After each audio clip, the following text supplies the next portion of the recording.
ako magsasawang mag-I love you sa inyo. Bakit pa tayong gagawin?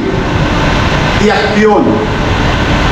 The biggest workplace of the city government as a whole, pangkalahatan in the coming months. Naayos na po natin, sinisinop natin.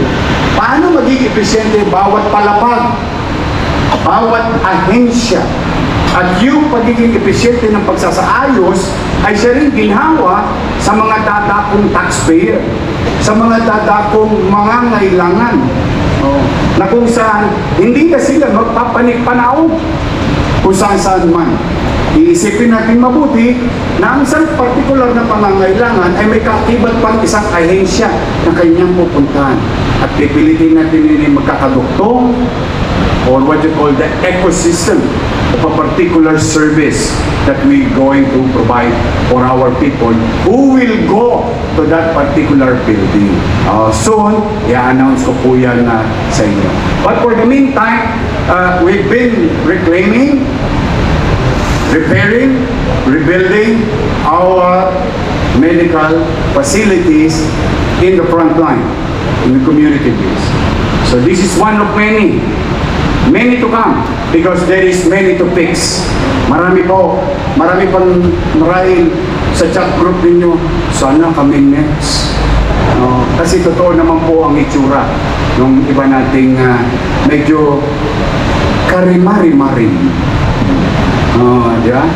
Talaga naman, papasok ka pa lang, nakukonsume ka na.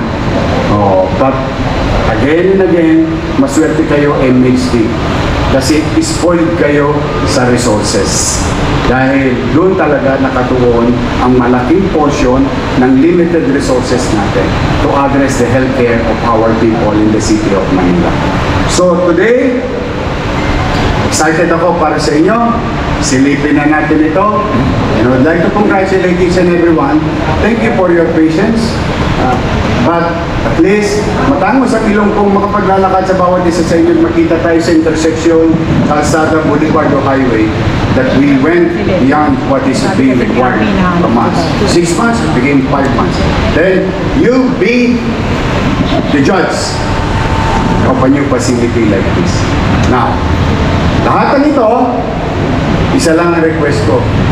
Wala, uulitin ko tayo lagi. Can you smile? Kapag kaharap ninyo ang ating mga pasyente. Yun lang. Wala na akong ihilingin. Alam mo, ang isang may gout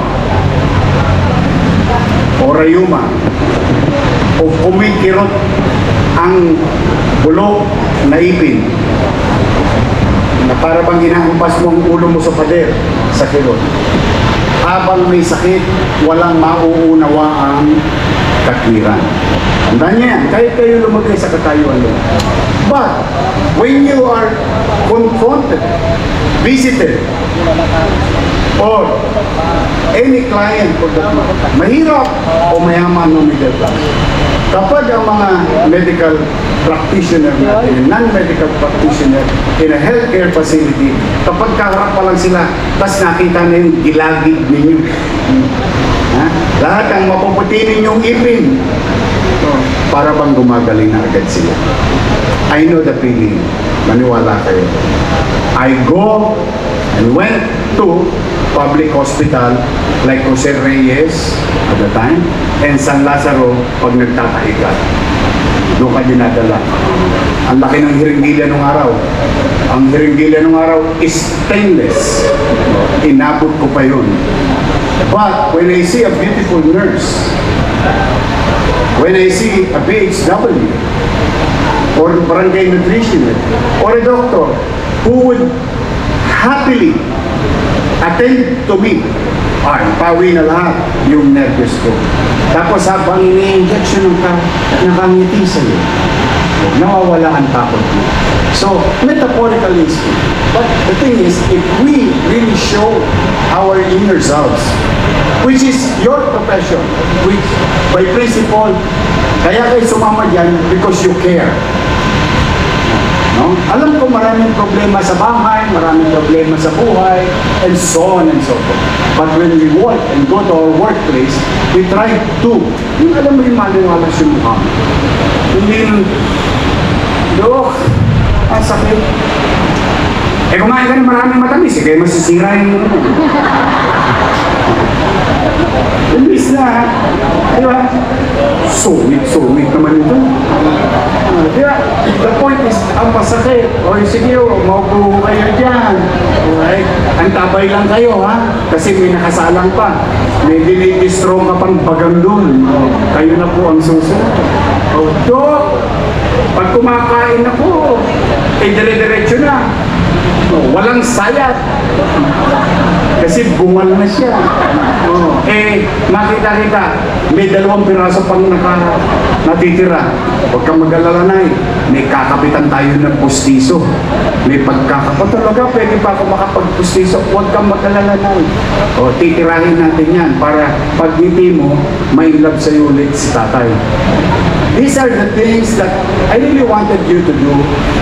These are simple conversation, actuation, but it gives a lot of comfort to a sick person. Kaya wala talaga ako ibang hinihingi with all honesty. Kasi yung efficiency, that is a challenge. Depende yan. Quantifiable yan. Pero yung smile, when you smile, that is unquantifiable effect sa isang taong may sakit o may pasyente. Kaya please, do smile always. Smile is a universal language. Kapag ang tao nangiti, hindi pa kayo nagkakaintindihan, approve. Approve ka agad, di ba? Because it's a universal language. So I just want you to care, extra care for our sick patient. But for now, I believe in you. For now, I believe in you. I believe that you're doing better. We are improving. It's still not a perfect organization, but we are doing better. And I think you can do the best. There is always room for improvement. And with that, in exchange, ay pumanatag kayo. Pipilitin ko. Marami pa, napakarami pa. Yung Aurora lang, yung bodega, doon sa distrito sa Almeida. Marami pa tayo. Doon sa Sampaloc, may isa pa nakasara doon. Marami pa tayong aayusin. At hindi lang natin yan basta ayusin, unti-unti pupunan ko ng mga takdang gamit. Takdang gamit. Itong susunod natin, itong Tondo Porcio, para 50-year-old na. Pero mas lalaki. Sa totoo, parang hospital po yung gagawin doon. Good for Gat Andres. Pag tinayo natin yung Boston, good for Gat Andres. Kita ninyo, ito po food traffic, para lang magkalaman yung kwento ko on how we declug food traffic in our institution. Alam niyo nung nabuksan yung Baseco, o tanongin niyo yung GAT, nabawasan ng utaw. Kasi hindi na lumalabas yung tao sa GAT, sa Baseco. Dati lahat yan ng tako niyang GAT at saka Justice Joseph Santos. Pero unti-unti, pag napunan ko na yung kumpleto na gamit, kasi nakukumpleto na yung medical professionals, nagdadatingan na yung mga gamit, ma-afford na natin yung level 1. Pag na-afford na natin yung level, fully functional hospital na siya. So what more we can do? Tingnan po rin nyo, dito lamang 1, 2, 3, 4, 5, 6, 7. Ito yung last month na inaprobahan namin. Worth 216 million. 6 na bagong health center ang i-renovate. See? What more we can do in the coming years and months. We will not stop. Promise ko yan sa inyo at hindi ko yan titigilan. Dito pa. 1, 2, 3, 4, 5, 6, 7, 8, 9. 9. After 6, there is 9. So just imagine, hindi ko na sasabihin kung saan, baka ma-excite. I'll be there in the coming months. But for now, congratulations. Lalo na sa mga barangay official natin na lagi nakakalabit ng kanilang mga kabarangay sa panggasto sa mga maintenance and so on.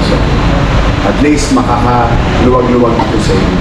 At masaya ako para sa mga taga Binondo, lalo na sa San Nicolas, sa third district. More to come, niyawa ang Diyos. Basta, for now, pinagpapasalamat ko sa Diyos, sa taxpayers of the city of Manila. Kahit na talagang inabutan natin sadsad na sadsad, pero kita nyo, na itatawid natin. So, sa ating mga health workers, I'll see you soon. Alam nyo na, kakapaldo nyo lang nung 2 weeks ago. Excited din ako kasi may nakita na naman akong pera. Uy, dumami ulit ah. Kaya galingan ninyo, the more dumarami, baka mamaya, meron na naman kayo ulit. To our directors, at least now you're witnessing the continuing improvement of our medical facilities in the community. This will ease your operation. Muli po, ang nanay tatay ko, mga senior citizen, I love you again. Hindi ako magsasawang mag-I love you sa inyo. Talaga kasi mahal na mahal namin kayo. Mahal na mahal kayo ng lungsod ng Maynila. Mag-iingat kayo, pagpalain nawa kayo ng Manila! God bless. Thank you.